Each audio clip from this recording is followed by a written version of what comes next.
Olá, nós trouxemos hoje para vocês uma visita muito importante. Coronel Álvaro Batista Camilo, que foi deputado, foi comandante-geral da Polícia Militar do Estado de São Paulo e hoje é o subprefeito da Sé, da maior cidade da América Latina.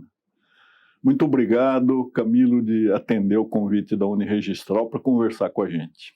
Eu que agradeço, doutor Nalini, e um abraço a todos que estão acompanhando. É uma grande oportunidade de falar sobre esse serviço desafiador agora, né? O novo serviço de cuidar do centro de São Paulo, essa megalópole. Nós vamos chegar lá, mas a gente gostaria de saber um pouquinho da sua trajetória, como é que foi a sua experiência na Polícia Militar, onde é um dos nomes mais respeitados. Então, eu comecei na Polícia Militar pela família, né? Meu avô, chamado João Batista de Camilo Neto, ele lutou em 32, era cabo da polícia, tomou até 2 tiros, ficou preso no Rio de Janeiro. Naquela época não tinha comunicação, já estavam fazendo o enterro dele aqui quando ele apareceu, porque ele ficou ferido lá, ficou quase 3 meses sumido, né? Não tinha comunicação. Depois meu pai também entrou na polícia, foi sargento da Polícia Militar e foi trabalhar no Barro Branco. Ele trabalhava no centro. Indo trabalhar no Barro Branco, eu nasci em Ferraz, nós fomos morar perto da academia.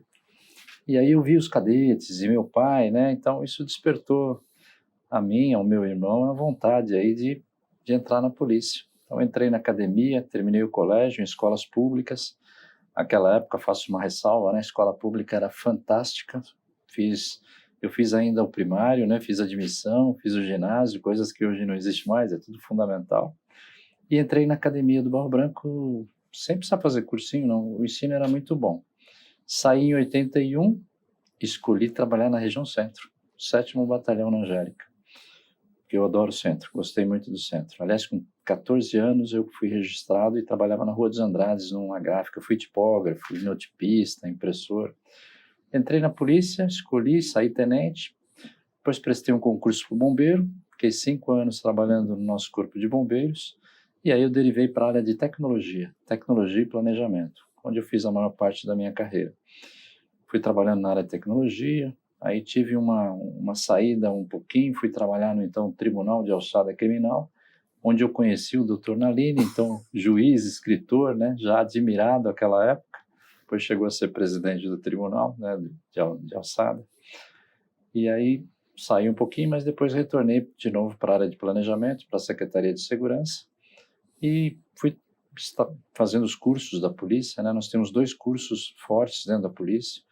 O curso de mestrado, que é o capitão para ser promovido a major, é um pré-requisito, defende uma dissertação com professores civis de universidade, né? Semelhante ao que acontece aqui fora. Aliás, reconhecido pela Secretaria de Ensino Superior. Depois fiz o doutorado e fui promovido a coronel.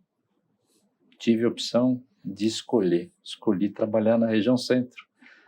Tinha até 2 opções, Ribeirão Preto e Bauru naquela época, mas eu escolhi trabalhar no centro, porque era um desafio, eu gostava. E quando eu vim para a área centro, fui trabalhar fortemente no enfrentamento da desordem, coisa que comungamos, vamos falar sobre isso. Fiquei 2 anos, o trabalho se desenvolveu muito bem, fiz uma boa amizade, porque precisava do trabalho da prefeitura, então o prefeito Gilberto Kassab nos ajudou bastante, e fizemos um enfrentamento. Isso acabou dando uma visibilidade, né? E aí eu faço uma ressalva, né? Polícia Militar é uma organização fantástica, né? Eu não tinha nenhum padrinho político, não tinha, né? Meus pais eram um sargento, que é praça da polícia, um nível operacional, e eu fui assado a coronel e cheguei a comandante-geral pelo trabalho. Então o trabalho da região centro, ele causou uma visibilidade grande, e fui convidado, então, pelo governador José Serra para ser comandante-geral da PM. Então, comandei o Estado por 3 anos, de 2009 a 2012. De novo, trabalhei no enfrentamento da desordem. Criei, junto com o prefeito da capital, uma operação chamada Operação Delegada, onde os policiais podem trabalhar na folga, pagos pelo município, numa função municipal, mas fardados levando segurança. Isso deu muito certo. Aí fiquei 3 anos na nossa polícia, foi assim, os 3 anos mais felizes da minha vida. Eu fui feliz sempre, né? Preciso falar isso aí, mas ali é um privilégio para qualquer coronel comandar tanta gente boa. Eu sou testemunha, porque a vida no judiciário, né? Eu tenho meio século, entre 4 anos de Ministério Público, mais de 40 na magistratura, e a Polícia Militar é um braço de uma lealdade, de uma eficiência admirável, né? O Coronel Camilo sabe da minha predileção pela Polícia Militar, né? E tudo que nós pudemos fazer na Justiça para recompensar aqueles que nos protegeram, continuam nos protegendo. Fora a questão de educação, que o Coronel Camilo falou bem, a Polícia Militar, ela investe na formação do seu pessoal. Então, é um pessoal qualificadíssimo, né? Então, a experiência educacional da PM é superior a de qualquer modelo público ou privado. A polícia trouxe das Forças Armadas, né? O sistema de educação é fortíssimo. Tem 6 grandes escolas, né? E tem as sequenciais, né? Escola de soldado, sargento, academia, todas formando de nível superior, né? O soldado é técnico, o sargento é tecnólogo em ciências policiais, o oficial é bacharel em ciências policiais, depois tem o mestrado, o doutorado, então é uma carreira que continua estudando sempre. A única coisa que eu não entendo bem e que o senhor poderia me explicar é o limite ao exercício do coronelato. Então, a gente vê pessoas na faixa dos 40 anos tendo de ir para a reserva, né? Privando a gestão pública, a administração pública, de elementos talentosos que se aperfeiçoaram dentro da carreira, né? E eu vi que o senhor citou o Gilberto Kassab, que eu gosto muito também. Ele foi alguém que aproveitou esses coronéis, né? Mas nem sempre isso acontece. Então, qual é a filosofia dessa aposentadoria? Foi lá atrás, né? O então governador Marim, que substituiu o Maluf, nós tínhamos um problema na caserna. Quem chegava no comando não ia embora. Ficava até, né, 62 anos naquela época, né? E aí foi criada uma lei que o coronel só pode ficar 5 anos. 3 cargos estão fora dessa regra. Comandante-geral, subcomandante, chefe da Casa Militar. Então, se ele estiver nesta função e der os 5 anos, ele pode terminar o mandato. Então, ele não precisa sair imediatamente, que não é o meu caso. Não tinha essa lei ainda. Eu fiquei 2 anos como coronel da região centro e 3 anos como comandante-geral. Depois eu tive que ir embora. Não teve jeito, tive que ir embora. E saí no auge, né? E a gente sai triste, né? Primeiro porque a longevidade aumentou. Então isso tem que ser modificado. E segundo porque o que a gente tem de conhecimento naquele momento é impressionante. Eu aposentei com 51 anos de idade. Não, um desperdício, né? Entendeu? Então tem uma carreira pela frente, tem muito a dar ainda, né? Então acho que isso precisa ser aproveitado. E o nosso amigo Gilberto Kassab fez direitinho. Ele pôs 30, naquela época eram 31 subprefeituras. Ele pôs 30 coronéis, em 30 só um que não era coronel, o restante ele pôs em tudo. Aproveitou essa experiência de gestão e a cidade andou muito bem naquele momento também, né? E hoje o prefeito Ricardo Nunes tem 3 coronéis. Tem eu, o coronel Antão, que está na Moca, e o coronel Marcos Vinícius, que está na Lapa. Mas assim, essa regra ela tem que ser pensada ao longo do tempo. Primeiro porque as coisas se modificaram. Já é um pouco melhor, porque hoje a aposentadoria, na minha época, né, que a gente chama lá de passar para a reserva, eram com 30 anos, agora é 35 anos, então já melhorou um pouquinho. Mas essa regra, ela talvez tenha que existir para renovação, mas talvez pudesse ser um tempo maior para aproveitar essa experiência dos nossos comandantes. Essa questão da aposentadoria, ela é preocupante. Hoje eu sou idoso, mas quando jovem eu já me preocupava com o magistrado aposentado. Ele tinha uma depressão, ele tinha um ostracismo que era dolorido. Então eu acho que a gente precisaria pensar que um dia a reserva vai chegar, um dia a aposentadoria vai chegar, mas o pessoal não é aproveitado, né? Então eu acho que as escolas poderiam se valer dessa experiência, né? Chamar as pessoas para transmitir experiência, como a cultura oriental faz muito, e nós Sim. não temos o hábito, né? Não temos. Eu tive a oportunidade de estudar polícia comunitária no Japão. É impressionante como eles aproveitam. Aliás, até os policiais. No Japão, por exemplo, as bases comunitárias, que são aquelas bases fixas que eles chamam de Koban, eles recontratam os policiais aposentados com 70, 80 anos. Lá também a cultura é diferente, não tem arma de fogo em circulação. E esses policiais trabalham fardado nesta base só dando informações pelo centro da cidade. Mas nós estamos caminhando um pouquinho melhor aqui em São Paulo. Hoje já é permitido a recontratação do veterano, como existe no Exército. Então você, mesmo aposentado, ele já é experiente, contrata para trabalhar na administração. Então isso está indo nessa linha. Substituir o pessoal da burocracia, né? Sim. E deixar aquele que é jovem, que pode auxiliar melhor a segurança, que no fim é a tarefa principal, né, Coronel? A tarefa principal é essa de rua, e o policial precisa ser jovem, no mundo inteiro. Podem observar que no mundo inteiro os policiais são jovens porque a criminalidade, o criminoso, a grande maioria é jovem. O fenômeno criminal é dos 15 aos 24. Isso, estatisticamente, nós vimos no Tribunal de Alçada Criminal, que foi o tribunal mais especializado do Brasil em termos de direito penal, né?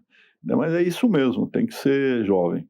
Mas, Coronel, e a sua experiência no parlamento? Como é que foi? Depois de uma vida inteira ali, né, numa instituição disciplinada, com hierarquia, como é que foi? Foi um choque. Acredito. Foi um choque, pessoal, não por problemas, nada disso, mas pelo tempo das coisas. A gente sai do mundo cartesiano. Vou dar um exemplo. Eu, como comandante-geral, recebi uma demanda, olha, está tendo um problema num juiz em Dracena. Eu aciono meu subcomandante, olha, e em 5 minutos tem uma viatura na porta desse juiz, resolve o problema. Olha, tem um problema num presídio. Já dá uma ordem, sai aqui, põe todo mundo em avião, vai a tropa de choque para lá e resolve. Ou seja, imediato resultado das suas ações. Aí você vem para o parlamento, que o tempo das coisas é diferente. Eu brinco até que, primeiro que demora, né? Por quê? Porque é negociação, eu sempre fui negociador, na polícia também, mas ali demora muito para as coisas acontecerem. Né? Uma lei você tem que convencer os seus colegas para votar essa lei, depois você tem que convencer o prefeito, o governador, que essa lei tem que ser sancionada, depois você tem que convencer a Casa Civil a regulamentar essa lei, e tem mais o último ponto, que é fazer essa lei pegar, né? Você tem que ir para o mundo, falar que é importante, senão fica aquela letra morta, existe a lei, mas ninguém obedece. Então, esse tempo, eu confesso que foi um choque acho que da cultura, né? Porque é um mundo onde você vê o resultado rapidamente, e de repente você trabalha em vários projetos, né? E é uma batalha constante, porque entra a vaidade também. Mas você já aprovou muito projeto, você precisa me ajudar. E aí, não, eu aprovo o seu, que eu aprovo o meu, né? Não é uma negociação, não falando em negociação espúria, não, negociação de parlamento mesmo. E aí você tem os embates, aí entra a questão ideológica. Por exemplo, eu queria construir na Câmara Municipal, quando eu fui vereador, a lei que eu criei no Estado, que infelizmente eu não consegui fazer com que ela pegasse.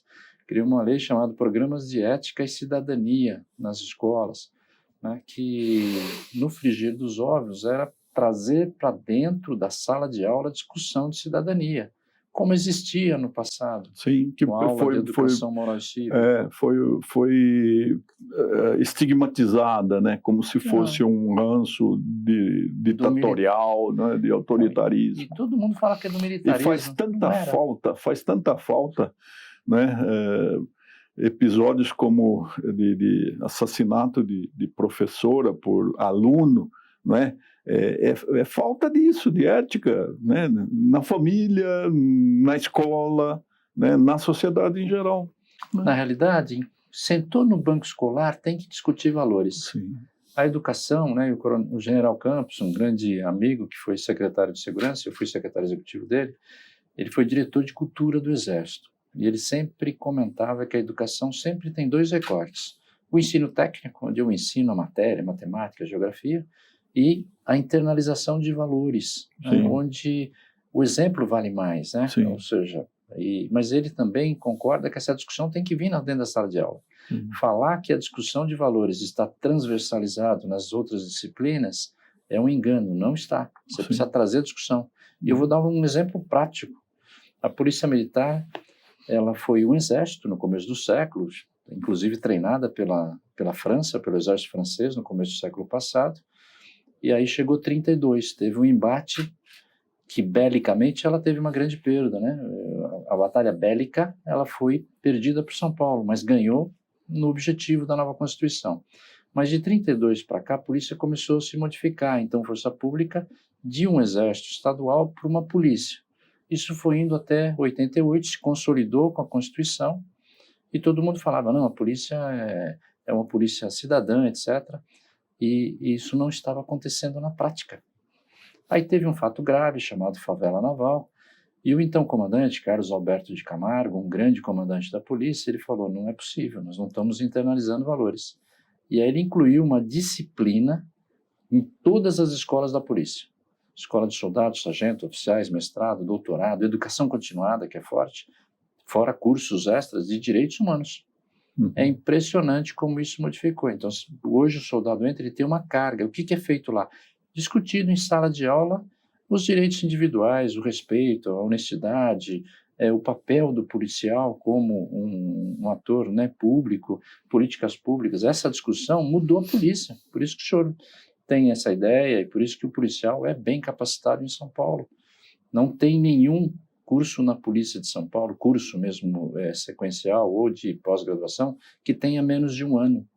Eu lembro que ele comentava na época que em menos de um ano eu não consigo internalizar valores. Então, isso andou muito bem. Há uma questão que a Polícia Militar está suprindo a deficiência da educação fundamental e do ensino médio, né? Porque a minha experiência na Secretaria da Educação é de que para o governo em geral interessa a avaliação, interessa que o Estado esteja bem no ranking dos outros 26 da federação.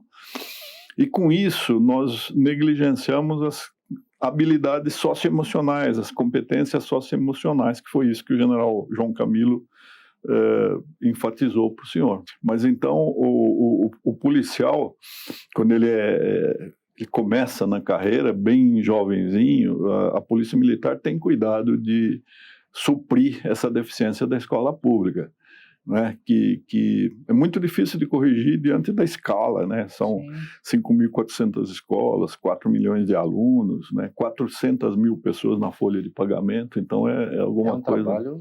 É quase que... Mas só para terminar esse raciocínio que a gente estava acompanhando, nós modificamos esse policial. E a maioria dos policiais não são policiais, tem ali uns 30% que são, como é o meu caso, a família era policial, mas tem uma grande parte dos policiais que entram por causa do salário, por causa que... Mas mesmo assim ainda é baixo, né? Ainda o salário é baixo. É baixo. O salário então, é baixo. O governo tem melhorado gradativamente, mas há muitas promessas, né? A cada gestão de que a Polícia Militar de São Paulo será aquela que melhor, a mais bem remunerada, né? Mas não tem sido isso. O que a Polícia de São Paulo tem é um diferencial pela capacitação e pela estrutura. Então, os governos investiram bastante, né? E eu faço aqui um reconhecimento público ao governador João Dória. Ele investiu como nunca. Eu não tive esse investimento quando era comandante-geral. Nós chegamos a investir nesse governo que passou 1,5 bilhão só de investimento. O orçamento da polícia gira aí em torno de 19, 20 bilhões, né? Da Secretaria de Segurança, né? Agora acho que é 23, 24 para esse ano. A maioria é pagamento pessoal. Mas o investimento sempre era muito pouco. Então, hoje em São Paulo não tem problema de viatura, de armamento, né? Tem uns dos melhores armamentos do mundo, a pistola Glock, fuzis, né, importados, ou seja, o equipamento e a capacitação está muito boa. E a parte de inteligência, Coronel Camilo? A parte de inteligência evoluiu assim, da água para o vinho, tanto da Polícia Militar como da Polícia Civil. A Polícia Civil criou um departamento que é fantástico, a Delegacia de Crimes Cibernéticos. Uhum. Esses homens são muito bons. Começou lá atrás, aliás, há muito tempo atrás, com o Dr. Youssef, ainda no DEI, que foi o primeiro incipiente, era uma delegacia só, e hoje é um departamento da Polícia Civil, onde chega rapidamente, né? Eles fazem cursos na área, né? A gente brinca que eles fazem cursos de hacker, né? Para poder acessar. Do hacker do bem, né? O hacker do bem, mas eles chegam rapidamente e os crimes migraram muito, né? Com a pandemia, sim, nós tivemos uma redução dos crimes de oportunidade, esses da rua, que infelizmente retornaram, mas tivemos um grande crescimento dos crimes cibernéticos e da violência doméstica, né?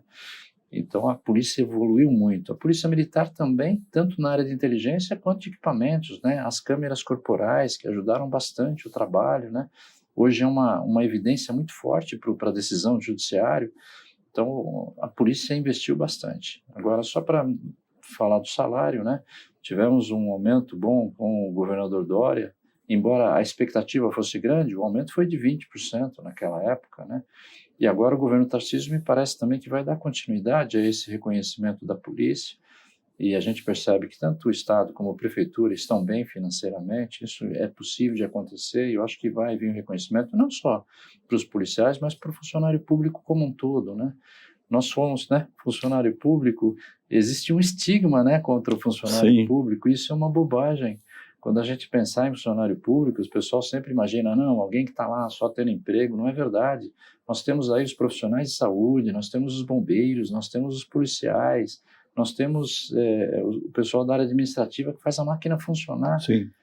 Então, assim... burocracia, ela é uma coisa saudável na origem, né? É de Max Weber. Agora, aqui nós vamos pervertendo o uso das palavras, né? Então a semântica vai ficando comprometida. Então, hoje você fala em burocracia, pensa, é burocrático, ranço. Mas, Coronel, agora o seu desafio, né? A volta ao centro, a um centro que é simbólico, né? É onde tudo está, onde São Paulo nasceu, é o coração dessa megalópole insensata, né? Dessa pauliceia desvairada, mas é também o lugar em que as pessoas têm medo de caminhar, em que a noite é outra realidade. Como é que a Excelência está enxergando isso? Nossa. A mudança do centro depende de todos nós, depende do aumento do sentimento de pertencimento. A gente tem que entender que o centro é nosso. E eu tenho a oportunidade de retornar ao centro e fazer uma coisa que eu sempre defendi a vida inteira, que é o enfrentamento da desordem. O ambiente sadio nos traz mais qualidade de vida, aumenta a autoestima. Eu posso passear, eu posso andar, eu posso ir comer uma pizza a pé e voltar para casa. Isso não é impossível de acontecer. O que aconteceu ao longo do tempo é que o poder público, né, e a sociedade também passou ao largo dessas questões. A sociedade falava, não, a rua, quem tem que ver isso é a polícia, é o poder público. E o poder público falava, olha, é muita coisa, a prioridade não é essa, a prioridade agora é a enchente, ou seja, sim, nunca foi uma prioridade cuidar da calçada, da rua. Isso precisa mudar. Todos têm que entender que o espaço público ele tem mais dono do que a nossa casa. Sim. Né? Aqui em São Paulo, né, 12 milhões, aí, não lembro agora a população exata aqui da capital, mas vamos falar do centro, 2 milhões de pessoas passam por ali, são donos dessa área. Tem mais dono do que a nossa casa, nós temos que cuidar disso. Né? Até um dos programas exitosos da polícia se baseia nisso, que é o programa Vizinhança Solidária, é olhar o espaço público diferente. E a nossa missão aqui do centro, eu fui convidado pelo prefeito Ricardo Nunes, nós fomos vereadores juntos, trabalhamos em CPI juntos, fizemos uma amizade muito boa, e ele me convidou justamente com essa missão, falou, olha, eu preciso dar uma organizada. O centro e algumas questões, como a própria Cracolândia, nós não nos importávamos até que a água começou a bater nos joelhos, começou a incomodar demais, então agora está todo mundo preocupado e vai resolver. O caminho que está sendo tomado agora, com o Estado e o município junto, vai resolver. Mas vamos voltar ao centro de São Paulo. A pandemia agravou a situação. Então, muita coisa que não era permitido, por exemplo, as barracas, que eu estou numa lida aí, inclusive na área judicial, nunca foi permitido barraca. E da pandemia se deixou por uma questão humanitária, porque não tinha onde ficar, e aí, mas a pandemia acabou. E as barracas continuam aumentando. Então, nós combinamos com o prefeito, vamos cumprir a lei, vamos devolver o espaço público para o cidadão. Mas qual que é a primeira coisa que nós fizemos? Vamos acolher as pessoas. Foram criados programas no município. Nós temos em São Paulo a maior rede, sem medo de errar, da América Latina de acolhimento. Tem centros temporários de atendimento, centro de atendimento especial para trans, para família, para idosos, para crianças. Nós temos serviços de proteção continuada para quem sai das drogas continuar tendo tratamento, Nós temos o programa Reencontro, que é uma casa que a família vai com tudo lá, com marido, mulher, filho, cachorro, ficam durante um tempo, até 2 anos, até arrumar de novo. Tem o Recâmbio, que é quem chegou em São Paulo, e não deu certo, quer voltar para a sua cidade, a prefeitura aciona. Nós temos aí isso na área social, na área de tratamento, temos o programa Redenção, temos o SEAT 1, 2 e 3, o 3 já é encaminhamento para o emprego. Então, tem 20 mil vagas nessa rede que não são totalmente utilizadas. Nós temos perto de 32 mil pessoas em situação de rua. Aumentou? Aumentou com a pandemia, aumentou. Nós tínhamos uma quantidade bem menor. Passado a gente lembrava de um número de 17, 18 mil, hoje está em 32 mil. Alguns exageram, mas o número cadastrado mesmo é 32, só que os 32 não saem de uma vez. E o próprio prefeito falou, se os 32 quiserem sair, eu tenho condições de pagar a rede privada para acolher as vagas restantes. Só que hoje nem as 20 mil estão ocupadas. Uhum. Por quê? Porque uma grande parte não quer sair da rua. A pessoa se acostuma na rua. Deixar bem claro também que 60% dos que estão aqui em situação de rua em São Paulo não são da capital. São de outras cidades, de outros estados e de outros países, que São Paulo é acolhedor. A pessoa fica na rua e ele acaba recebendo comida, tratamento médico, tem os doutores da rua, o poder público vai dar vacina. Então, ou seja, tem um acolhimento, aliás, a rede de saúde do município é fantástica. Então, algumas coisas fazem com que essas pessoas em situação de rua se acomodem, só que eles estão em extrema vulnerabilidade, não é digno. Sim. Não tem banheiro, não tem lugar para dormir adequadamente, estão dispostos, às vezes, a gangues, a problemas que acontecem na rua. Então, não é digno que as pessoas permaneçam na rua, como o senhor recentemente escreveu. E o prefeito também, Barraca não é lar e rua não é endereço. Iluminação não ajudaria? Será que há algum projeto de tornar mais iluminada a cidade, pelo menos no centro? São Paulo já trocou toda a iluminação por LED. E alguns pontos a gente está pedindo para aumentar a potência. Isso. Justamente para tornar claro.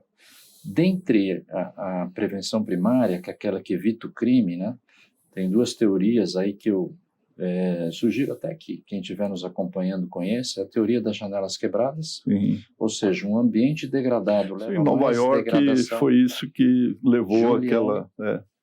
Então, ele combateu o pequeno delito e evitou o grande. Sim. Então, Giuliani, com o chefe de polícia lá que se chamava William Bratton, eles fizeram um trabalho forte contra a desordem urbana e acabaram reduzindo o homicídio. Sim. Então, a teoria das janelas quebradas, os crimes de oportunidade também, de Clark e Felson, e também a tolerância zero. São teorias que demonstram assim, se eu tiver um espaço cuidado, eu tenho uma menor probabilidade do crime acontecer. Por quê? O bandido é jovem e, por incrível que pareça, ele tem muito medo de perder a sua liberdade. E um ambiente sadio, iluminado, visível para a polícia, para o cidadão, a chance de ele ser pego é maior. Então, o que o bandido procura? ele procura um espaço desordenado, com bagunça, pichado, mal iluminado, Sim. onde ele possa praticar o delito e fugir rapidamente. Por isso que um ambiente conturbado, com barracas, com camelô irregular, né, com feiras do rolo, É propício a é essa... propício ao crime, né? Então, assim, olha, sai de uma estação do metrô, por exemplo, e aí tem morador de rua, tem barraca, não são eles, mas esse ambiente permite que alguém use esse espaço e furte as pessoas. Sim. Então temos que trabalhar fortemente. E é isso que a gente vai fazer no centro de São Paulo. Fizemos um planejamento para isso. Há um aspecto também, coronel, que é o resíduo sólido, né? O eufemismo pelo qual nós chamamos hoje o lixo, né? A limpeza do centro é alguma coisa problemática, porque é uma produção contínua de descarte, é uma sociedade do desperdício, do descarte, né?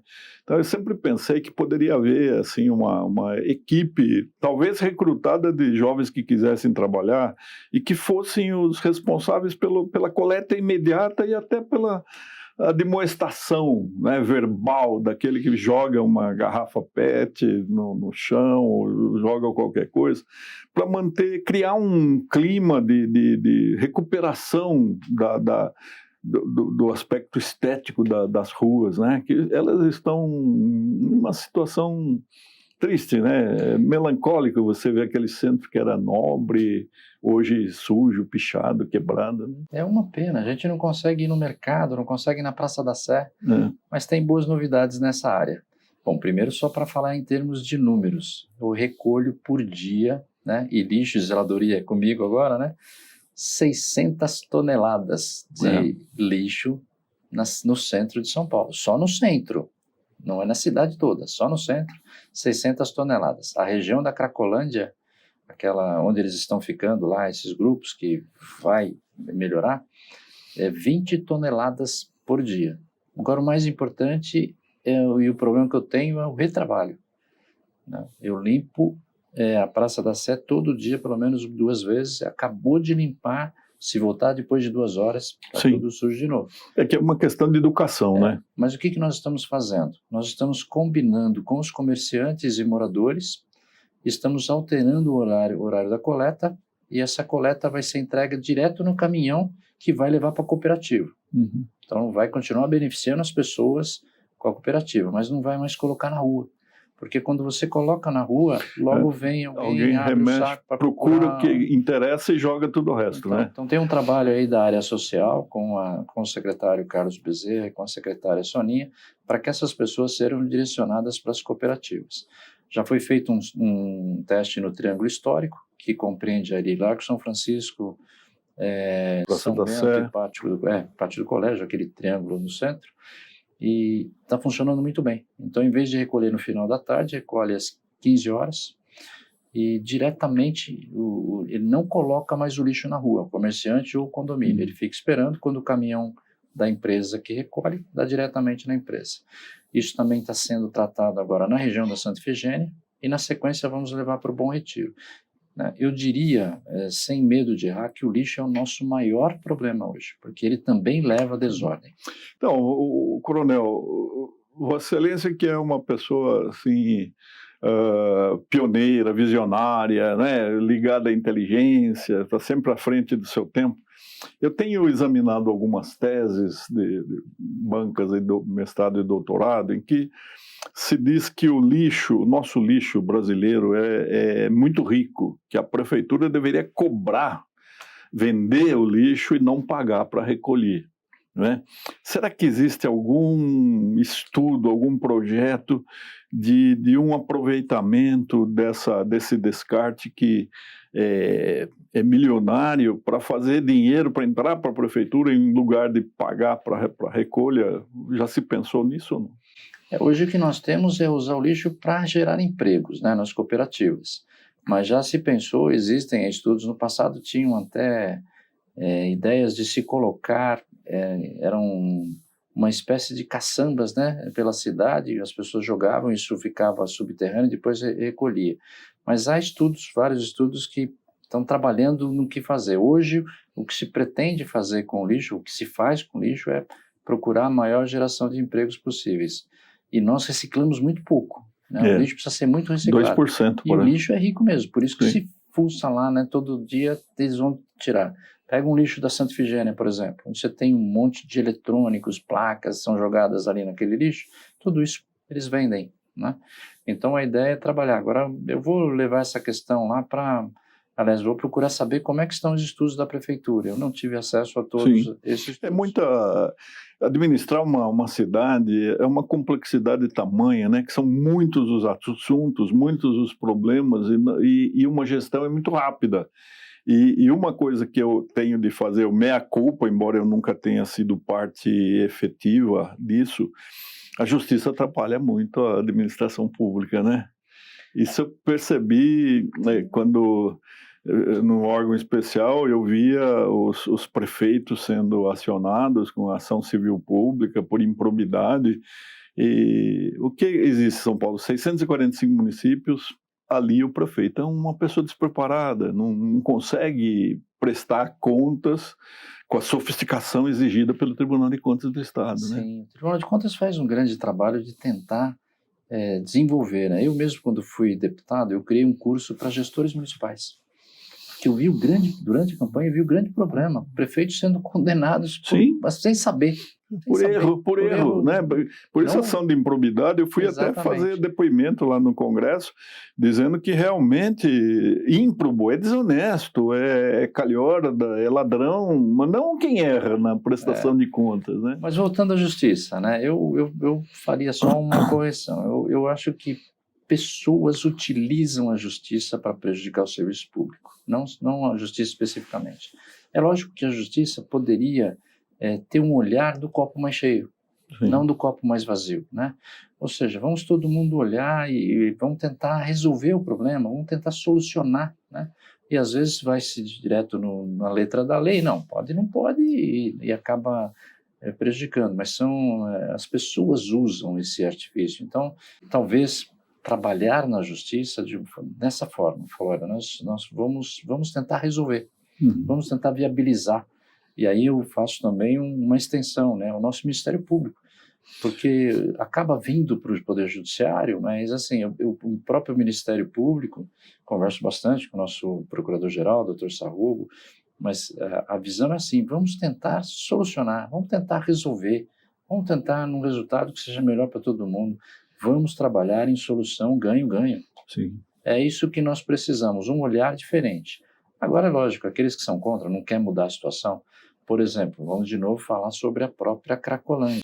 Isso eu queria que o senhor dissesse mais, se vai mudar alguma coisa, porque a mídia, ela fala, é insolúvel, nada, não adianta nada, não vai mudar, é impossível. Não. Primeiro eu deixo bem claro que nada é imutável. Nada é imutável. Quando eu venho para a região, ela tem até uma frase que eu... Tinha um café na Rua Direita chamado Aloha. Era um cafezinho com doce embaixo, talvez o senhor lembre disso. Em cima tinha um restaurante logo no começo da Rua Direita. Eu estava ali e a Rua Direita era tomada por camelo irregular. O senhor não conseguia andar. E aí aconteceu, fardado, acabei de chegar na região centro, em 2007, maio de 2007. E aí um comerciante falou, olha lá, então aí teve um furto, saíram correndo, né? E aí aquela gritaria, saímos, mas é lógico que não daria tempo. E aí o comerciante falei, pô, essa desordem precisa mudar. E esse comerciante bateu no meu ombro assim e falou, ô comandante, o senhor é novinho, daqui a um ano o senhor não está aqui, isso não muda. Aí eu falei, muda sim. Aquilo ficou na minha cabeça. Eu saí dali e fui na prefeitura. Eu ainda não conhecia pessoalmente ali o nosso prefeito. Pedi para falar com ele, subi e falei, eu preciso da sua ajuda. Eu não tenho competência, mas eu coloco a polícia para ajudar. E a gente começou um grande trabalho. Foi aí que eu fiz uma amizade muito grande com o nosso prefeito. Em 6 meses, o centro de São Paulo era outro. Eu colocava policiais com agentes fiscais da prefeitura e fizemos a fiscalização. A Rua Direita ficou de novo à disposição do cidadão de São Paulo. Então, nada imutável. O que está acontecendo na Cracolândia hoje? Primeiro, é uma inverdade de que não melhorou. Melhorou. Nós tínhamos quase 5 mil ali na Dino Bueno, do lado de cá, na Praça Cleveland, era chamada até Praça do Cachimbo. Hoje nós temos cerca de 1.000. Então foi feito um trabalho forte da polícia, da Prefeitura de São Paulo, em criando espaços, arrumando aquilo lá, criando casas populares ali, inclusive na outra sua linha, que eu concordo, de adensamento racional da cidade. Então já funcionou muito bem, eles estão indo para um lado, para o outro, hoje estão na Rua dos Gusmões, mas o que é mais importante, Estado e município se uniram. Quem coordena o programa hoje, quem faz o enfrentamento da Cracolândia é o vice-governador, né, o Felício Ramute. Ele está levando a sério. Ontem tivemos reuniões toda semana, e estão criando hubs ali com muita assistência social para atender essas pessoas e, ao mesmo tempo, um forte enfrentamento do tráfico pela polícia. E eu, agora, na minha função, entro com a limpeza, né? Eu entro catando tudo que tem de lixo, lavando as ruas. Então, essa situação deve melhorar. Então, para todos de São Paulo, não vai acabar totalmente. No mundo todo, você tem um ou outro ali. Mas dá para ficar muito bem e não ter essas grandes concentrações. Ou seja, em pouco tempo, não posso afirmar quanto agora, mas a ideia do grupo é não ter mais ruas interditadas. É o primeiro passo. Porque quando eu gero movimento, eu trago segurança e trago qualidade de vida. Então, por exemplo, o centro de São Paulo, por que fica abandonado de noite? Porque eu não tenho moradores. Isso. Então, eu tenho que ter ocupação o tempo todo, 24 horas, pessoas olhando. Quem traz a segurança não é a polícia só, é o morador que olha ali, olha, tem gente aqui, liga para a polícia. Então, preciso que tenha gente olhando. Então, a Cracolândia, voltando à Cracolândia, estão sendo contratados assistentes sociais, são 200 agora que o Estado está contratando, toda a infraestrutura para fazer o quê? Cuidar dessas pessoas. As pessoas que estão ali, tem dois tipos de pessoas. As pessoas com uso problemático de drogas precisam ser tratados e os traficantes precisam ser presos. É essa ação que está sendo feita lá. Não estamos falando em pessoas em situação de rua, que precisam moradia. Aquelas pessoas precisam de tratamento. Tem gente que está há mais de 5 anos lá, ele não consegue conversar com a gente. Coronel, agora, o pessoal que trafica ali é um agente de um comandante maior ali, de quem controla, de quem tem uma economia baseada no tráfico. É impossível chegar a essas grandes Não cabeças. Inclusive da Cracolândia já foi feito. Já. O Dr. Roberto Monteiro, eu lembro, foi seu antecessor, não foi lá no... Ele foi... Ele era o delegado era paralelo, ele é Polícia Civil. Da Polícia Civil. Então ele estava na área centro agora, acho que está na academia. Eu não lembro exatamente onde ele está, mas ele fez uma operação chamada Caronte e ele não só foi atrás do grande traficante que trazia e conseguiu prender, fez muitas prisões, inclusive muito calcadas na investigação, que o judiciário transformou em preventiva. E o grande tráfico. Depois começou a combater o pequeno tráfico, que é aquele traficante que fica ali com a banquinha. Deu tanto resultado que eles saíram daquela Praça Cleveland e foram para a Praça Princesa Isabel. Foi feito o mesmo trabalho lá. Então ali tinha 5.000, para lá ficou uns 2.000, foi feito o mesmo trabalho lá. E agora ficou 1.000, que está, 600 durante o dia em 2 ou 3 pontos, à noite 1.000, mas já está bem menor. Então agora entrou o Dr. Jair Ortiz, também um grande delegado aqui da primeira seccional, que está dando continuidade a esse enfrentamento do tráfico. Então tem sido feito, que não é do dia para a noite. Deixar bem claro, problema complexo, como fala o nosso general João Camilo Pires de Campos, o general, problema complexo requer uma ação... Não tem resposta simples. Não tem resposta simples.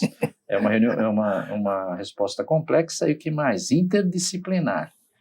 Cracolândia não é um problema só de polícia, é um problema de polícia, de saúde, social.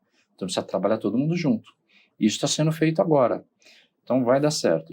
E agora está indo atrás desses novos, porque traficante é uma coisa impressionante. Você prende 2, aparece 3. Então ele está fazendo um trabalho forte agora de novo, de pegar inclusive o microtraficante, e muitas prisões, diariamente têm sido feitas prisões lá. O poder público tem um grande problema, ele não consegue comunicar adequadamente. Sim, mas todo dia estão sendo feitas prisões na Cracolândia, prisões de traficantes. Isso está sendo reduzido, pode ver que eles de vez em quando se movimentam, e a ideia é trabalhar fortemente para que esses grupos não se estabeleçam num lugar só. e tornar a rua com movimento, porque parece que é muito, mas vai passar carro? Sim, vai passar carro e pessoas. Isso diminui o problema do tráfico de drogas e da própria Cracolândia. E, ao mesmo tempo, lembrando, oferecendo acolhimento para essas pessoas. O município tem condições de acolher essas pessoas. Coronel Camilo, o senhor falou do adensamento, né? Há muitas propostas de tornar o centro outra vez um lugar de convivência, de moradia. Eu lembro, 20, 30 anos atrás, a gente falava de trazer policiais militares para residir nos edifícios que estavam entregues ao município e depois foram sujeitos a ocupações, né? Mas o senhor foi vereador também.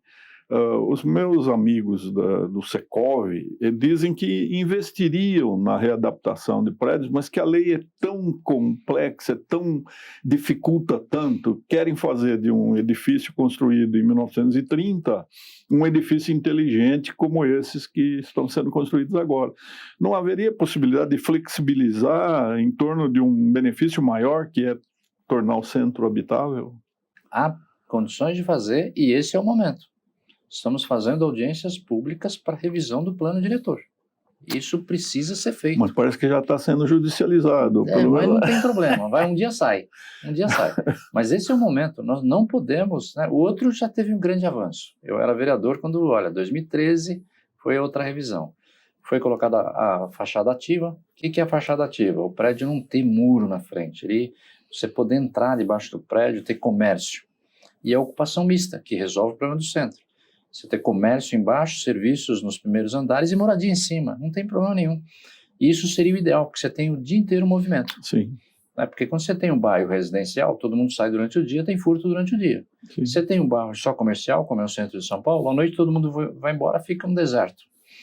Então, está sendo, o momento é esse.